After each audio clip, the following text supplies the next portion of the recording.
तो प्यारे बच्चों, ये मेरी लाइफ का सबसे पहला वीडियो मैं बना रहा हूँ। मैंने बहुत सारे टीचरों को देखा है ऑनलाइन पढ़ाते हुए। मेरा भी एक समय था, मेरा भी मन करता था कि मैं भी पढ़ाऊँ, लेकिन मेरे पास उतना सुविधा नहीं थी। लेकिन अब सारी सुविधाएं हो गई है, जिससे आप ऑनलाइन भी पढ़ सकते हो, ऑफलाइन भी पढ़ सकते हो। आप राजगीर के अगर वासी हो तो ज़रूर यहाँ पर आइए, एक बार विज़िट करिए, देखिए, पढ़िए, समझिए। अगर आपको समझ में आता है तो ज़रूर आइए। ये मेरे लाइफ का सबसे पहला वीडियो है और काफ़ी ज़्यादा अंदर से खुशी मिल रही है कि मैं पहली बार वीडियो के ज़रिए लोगों तक पहुंच सकता हूं, बच्चों तक पहुंच सकता हूं। इसलिए जो सबसे पहला चैप्टर मैं आज पढ़ाने जा रहा हूं, वो है Indian civilisation and culture. Indian civilisation and culture जिसे महात्मा गांधी ने लिखा था। उन्होंने एक जगह स्पीच दी थी और उसी स्पीच का वर्णन इस चैप्टर में किया गया है, जिसमें वो भारतीय सभ्यता और संस्कृति के बारे में बताते हैं। इस चैप्टर में मैं अभी ऑब्जेक्टिव क्लियर कर दूंगा आप लोगों के लिए, क्योंकि बहुत सारे बच्चों को ऑब्जेक्टिव समझने में दिक्कतें होती है। इसलिए उनके लिए ही ये वीडियो मैं बना रहा हूँ। आप लोग ज़्यादा से ज़्यादा इसे शेयर करें, बच्चों में दिखाएं कि आप अच्छे से अच्छे इंग्लिश को अच्छे तरीक़ों से समझ सकते हो। इसमें मैंने ऑब्जेक्टिव निकाला है।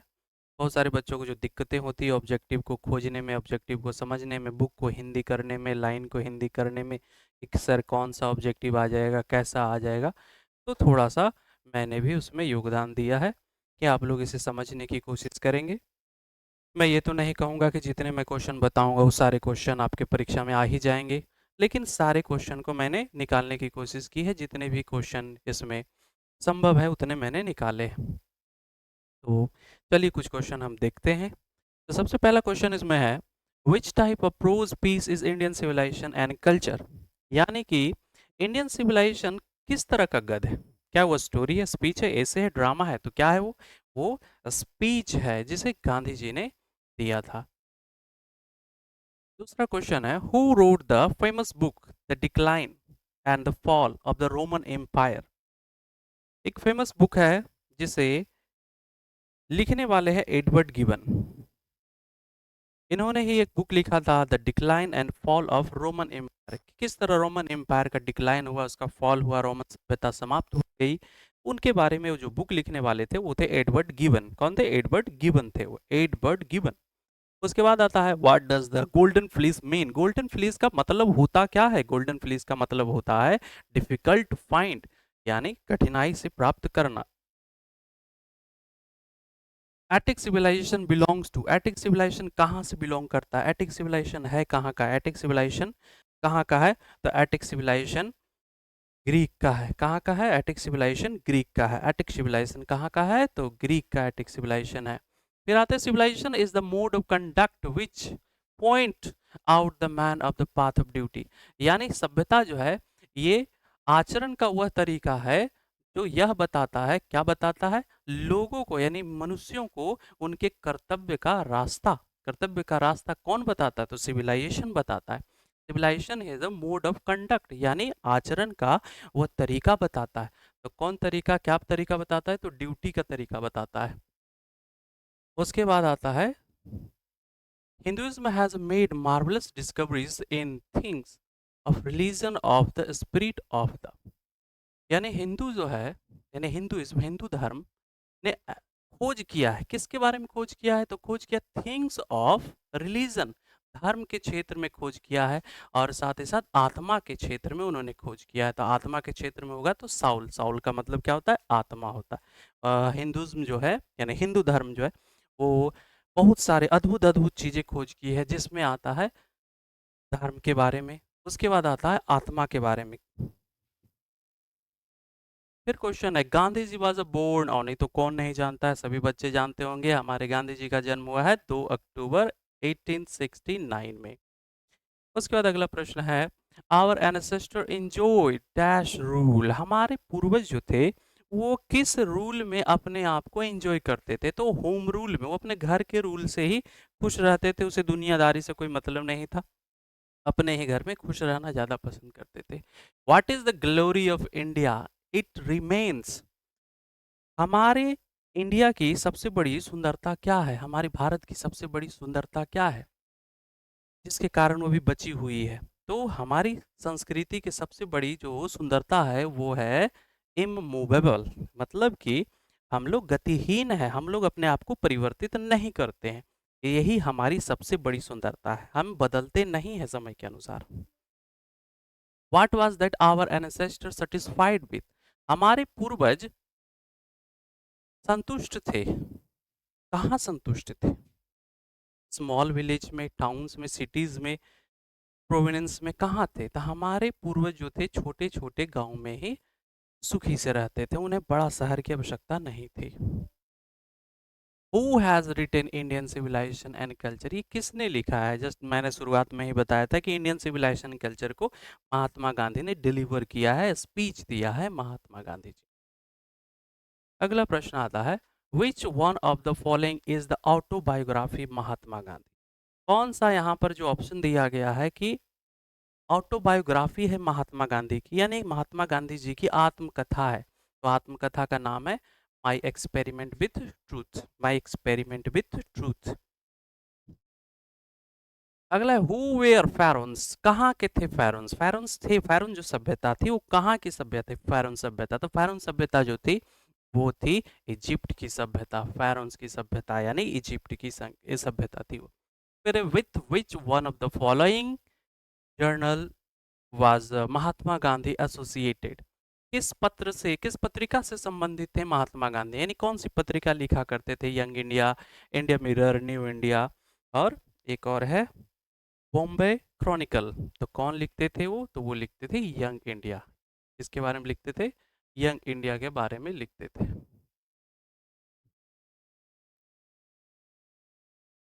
इसके बारे में तो वो यंग इंडिया के बारे में लिखते थे, यानी यंग इंडिया एक पत्रिका था जो महात्मा गांधी लिखा करते थे। Indian civilisation worship, Indian civilisation यानी कि भारतीय सभ्यता जो है वो पूजा करती है, किसकी पूजा करती है? क्या कैरेक्टर की? Immorality, good conduct, morality. तो हमारी सभ्यता जो है वो मोरलिटी की पूजा करती है। किसकी पूजा करती है? मोरलिटी यानी नैतिकता की पूजा करती है। फिर आता है प्रश्न, what does the Gujarati equivalents for civilisation mean? यानी कि गुजराती सभ्यता का मतलब क्या होता है? गुजराती सभ्यता का मतलब, गुजराती सभ्यता का मतलब होता है अच्छा आचरण। यदि आप बुक पढ़े होंगे तो उसमें गुजरात के बारे में लिखा है, गुजराती लोग अपनी सभ्यता का मतलब है अच्छा आचरण करते हैं, गुड कैरेक्टर होता है उनका, good conduct, sorry good conductor नहीं, गुड बिहेवियर होता है उनका। गुड बिहेवियर का मतलब हो गया ये, फर्स्ट ऑप्शन आपका सही है, गुड बिहेवियर यानी अच्छा आचरण उनका होता है। फिर आते हैं in the word of Gandhi ji mind is ए।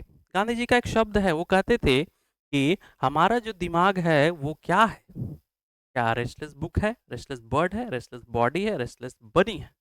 हमारा जो बुक है, हमारा जो बुक में दिया गया है जिसमें गांधी जी ने बताया कि हमारा दिमाग जो है एक रेस्टलेस बर्ड है, यानी कि उड़ता हुआ परिंदा है, उड़ते रहता है, जहां मन तहां उड़ते जाता है। फिर आते हैं what does the western civilisation propagate? Western civilisation क्या प्रोपोगेट करता है, किसको बढ़ावा देता है? इमोरलिटी, मोरलिटी, मोर्टेलिटी या मेंटेलिटी को? तो जो वेस्टर्न सिविलाइजेशन इमोरलिटी, अनैतिकता को बढ़ावा देता है। किसको बढ़ावा देता है? अनैतिकता को बढ़ावा देता है। अरे बच्चे लोग, अनैतिकता को बढ़ावा देने का काम कौन करता है? तो वो वेस्टर्न सिविलाइजेशन करता है, जो हम लोग आज अपना रहे हैं सब। Our fore fathers did not invent machinery because, हमारे पूर्वजों ने मशीनों का आविष्कार नहीं किया, यानी कि आविष्कार नहीं किया, जो आज हम मशीन चला रहे हैं उन मशीनों का आविष्कार पूर्वजों ने नहीं किया। इसके पीछे वजह क्या था? They knew we would become slave, क्या वो जानते थे कि हम लोग उसके गुलाम बन जाएंगे? They knew the would be happy, वो जानते थे कि हम लोग उससे खुश हो जाएंगे। They did not like to see us comfortable, क्योंकि वो उन्होंने देखा कि हम लोग उससे कंफर्टेबल नहीं होंगे। दे वेयर जेलस ऑफ अस, क्या वे हम लोग से जलते थे? ऐसा कुछ नहीं था, हमारे पूर्वजों ने हमें, हमारे बारे में उनको पता था कि हम लोग मशीन का आविष्कार करेंगे तो हम लोग पक्का उनके गुलाम हो जाएंगे, जो कि आज बहुत सारे बच्चे हो भी चुके हैं, गुलाम हो गए हैं, फ्री फायर के गुलाम हैं। After all three, sorry, after all there is some things in Hinduism that has kept it dash till now।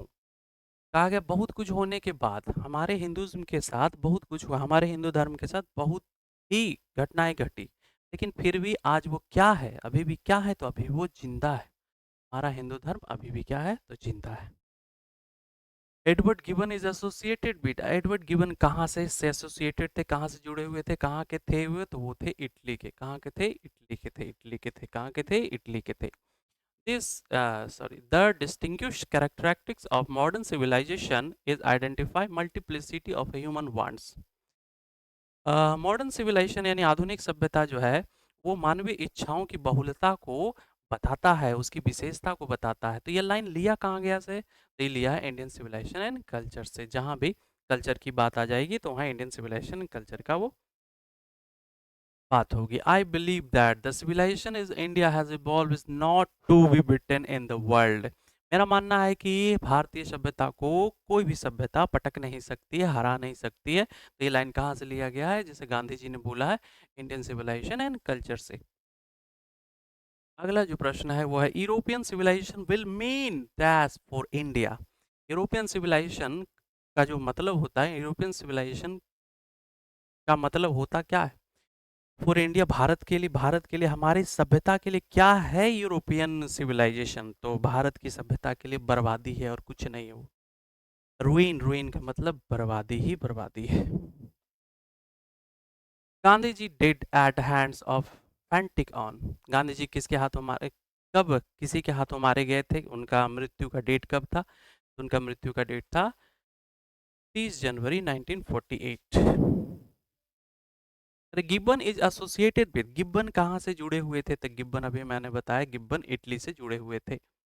Edward Gibbon पूरा नाम था उनका। फेरोन्स रूल्ड एंशियंट, फेरोन्स कहाँ पर रूल करते थे? फेरोन्स सभ्यता अभी जस्ट मैंने बताया आपको इसके पिछले क्वेश्चन में। फेरोन्स कहाँ से जुड़े हुए थे? तो इजिप्ट के फेरोन्स थे। अगला प्रश्न आता है civilisation is the state of developed, development of, civilisation is the state of development of. Civilisation क्या है डेवलपमेंट का? एनिमल है, नॉन लिविंग थिंग्स है, बर्ड्स है, पीपल्स है। वो है non living things. The world famous Attic civilisation, world famous Attic civilisation कहाँ गया बच्चे? तो एटिक सिविलाइजेशन था इटली का। सॉरी सॉरी, इटली का नहीं है ये, ग्रीस का, गलत है ये।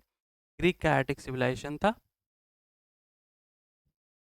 Sacrifice is the sole aim of four of our, sacrifices is the sole aim of our। sacrifice का मतलब होता है त्याग। त्याग आत्मा थी, किसकी आत्मा थी? तो वो हमारे ऋषियों की आत्मा थी, त्यागना। अगला क्वेश्चन है dash was a spiritual leader, कौन स्पिरिचुअल लीडर थे, कौन आध्यात्मिक नेता थे? तो आध्यात्मिक नेता थे महात्मा गांधी। कहते Gandhi ji went to the Champaran इन, गांधी जी चंपारण कब गए थे? तो आपको पता होना चाहिए कि गांधी जी 1915 में हमारे देश में आए थे और 1917 में वो चंपारण गए थे। Dash were the rulers of Egypt, Egypt के रूलर्स का क्या नाम था? इजिप्ट के रूलर कौन थे? तो इजिप्ट के रूलर्स थे फेरोन्स। अभी मैंने जस्ट 2-3 क्वेश्चन पहले बताया था फेरोन्स कहाँ की सभ्यता थी, तो फेरोन्स इजिप्ट की सभ्यता थी। उसके बाद आता है the mind is a restless dash of more it gets the more it wants. यानी हमारा दिमाग एक उड़ता हुआ परिंदा है, जिसको जितना मिलता है, इसको जितना मिलेगा उतना और ज़्यादा इच्छा करेगा ये। जितना इसे मिलते जाता है और ज़्यादा ये खोजते जाता है। तो इसमें क्या भराएगा बच्चे? तो इसमें भराएगा बर्ड। हमारा जो दिमाग है वो रेस्टलेस बर्ड है, उड़ती हुई चिड़िया है। The values of dash are glittering event today. Value of, यानी वैल्यू का मतलब होता है मूल्य। आर ग्लिटरिंग इवेंट टुडे, आज जो है वो किसका वैल्यू, किसका मूल्य चमक रहा है? किसका मूल्य आज, कौन जो है सब जगह अपने इस सभ्यता को दिखा रहा है कि हमारी सभ्यता बहुत सुंदर है, बहुत चमकीला हमारी सभ्यता है? तो कौन सी सभ्यता दिखा रहा है? तो वो इंडियन सिविलाइजेशन दिखा रहा है कि हमारी सभ्यता बहुत ज़्यादा ग्लिटर कर रही, चमक रही है उसके मूल्यों की वजह से। Dash were satisfied with small villages, कौन जो है थे वो संतुष्ट थे छोटे गाँव में अपने छोटे-छोटे गाँव जो पहले होते थे उसमें संतुष्ट थे। तो हमारे पूर्वज ने कभी भी बड़े शहरों की इच्छा नहीं ज़ाहिर की। Some of the immediate and brilliant result of modern inventions are too meditating to resist is form। ये लाइन कहाँ से लिया गया है? इसमें यह बताया गया कुछ तत्कालिक खोज जो हुई, कुछ जो ब्रिलियंट खोज हुआ, जिसके इमीडिएट जो खोज हुआ जिससे ब्रिलियंट रिजल्ट हमें मिले, वो काफ़ी ज़्यादा चकाचौंध करने वाला था। तो ये लाइन कहाँ से लिया गया? तो ये लाइन लिया है इंडियन सिविलाइजेशन एंड कल्चर से। उसके बाद आते हैं civilisation is the mode of conduct which point out the man the path of duty is from. ये भी लाइन कहाँ से लिया गया है? ये लाइन भी इंडियन सिविलाइजेशन एंड कल्चर से लिया गया है। ये लाइन क्या कहता है कि सिविलाइजेशन क्या है? तो सिविलाइजेशन एक आचरण का एक तरीका है। कंडक्ट मतलब आचरण होता है, मूड मतलब तरीका। था आचरण का एक तरीका है जो हमें कर्तव्य का रास्ता बताता है, कर्तव्य का man the path of duty, कर्तव्य का रास्ता बताता है। तो कर्तव्य का रास्ता बताने वाले कौन सा है? कर्तव्य का रास्ता बताने वाले जो ये लाइन है ये इंडियन सिविलाइजेशन एंड कल्चर से ली गई है। ठीक है बच्चों, अब अगला क्वेश्चन है the Gujarati equivalent for civilisation means. Gujarati लोगों का क्या मानना है? गुजराती लोग क्या मानते हैं? गुजराती लोग का कहना है कि हमारा सिविलाइजेशन का मतलब होता है अच्छा आचरण, यानी आप अच्छे आचरण करोगे वही गुजराती सभ्यता के अंतर्गत आते हैं। अच्छा आचरण तो क्या है? अच्छा आचरण गुड कंडक्ट, जैसे मैं अभी बताया कंडक्ट का मतलब क्या होता है? कंडक्ट का मतलब होता है आचरण, यानी अच्छा आचरण। फिर आते हैं pharaohs were rulers of ancient। फिर वही क्वेश्चन आ गया है, pharaohs were rulers of ancient। pharaohs कहाँ के रूलर्स थे, कहाँ के शासक थे? तो वो इजिप्ट के शासक थे। कहाँ के शासक थे? इजिप्ट के शासक थे। फिर simple living and high thinking is the base of dash civilisation. Simple living मतलब होता है सादा जीवन उच्च विचार, सादा जीवन उच्च विचार। ये कहाँ का सभ्यता के अंतर्गत आता है सादा जीवन? तो सादा जीवन हमारे देश के अंतर्गत आता है, भारत के अंतर्गत। और ये बोलने वाले कौन थे? तो ये बोलने वाले थे डॉक्टर राजेंद्र प्रसाद। सादा जीवन उच्च विचार। Indian glory is that it is Indian glory, ये जो भारतीय सुंदरता है वो क्या है? भारतीय सुंदरता क्या है? तो भारतीय सुंदरता इमूवेबल। भारतीय सुंदरता मूव नहीं करती, बदलती नहीं। भारतीय सुंदरता जो पहले थी वो आज भी है। फिर आते हैं dash was the spiritual leader than politician. एक पॉलिटिशियन से ज्यादा वो एक स्पिरिचुअल लीडर थे। तो कौन थे स्पिरिचुअल लीडर? थे स्पिरिचुअल लीडर थे महात्मा गांधी, यानी आध्यात्मिक नेता थे वो, आध्यात्मिक व्यक्ति थे वो। The mind is a restless dash, अभी जस्ट बताया गांधी जी ने कहा था कि हमारा दिमाग है उड़ता हुआ क्या है? परिंदा है, परिंदा नहीं पकड़ सकते कोई। Dash were satisfied with small villages.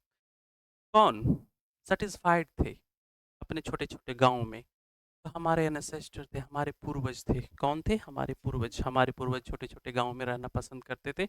Our एनेसेस्टर enjoy dash rule, हमारे पूर्वज किस रूल में ही रहना पसंद करते थे? कौन सा रूल? अपने घर के रूल से ही खुश रहते थे। उन्हें दुनियादारी से कोई मतलब नहीं था कि देश में कौन सा संविधान रूल चल रहा है, उसे कोई मतलब। अपने घर के नियमों से ही वो खुश रहते थे।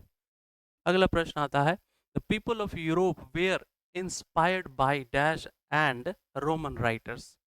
लोग जो थे यूरोप के वो इंस्पायर थे किससे? रोमन राइटर और इंस्पायर्ड बाय रोमन राइटर्स। और कौन से देश के राइटर थे? ब्रिटिश, ग्रीक, जर्मन या इंडियन? तो वो थे ग्रीक राइटर से, ग्रीक एंड रोमन राइटर्स।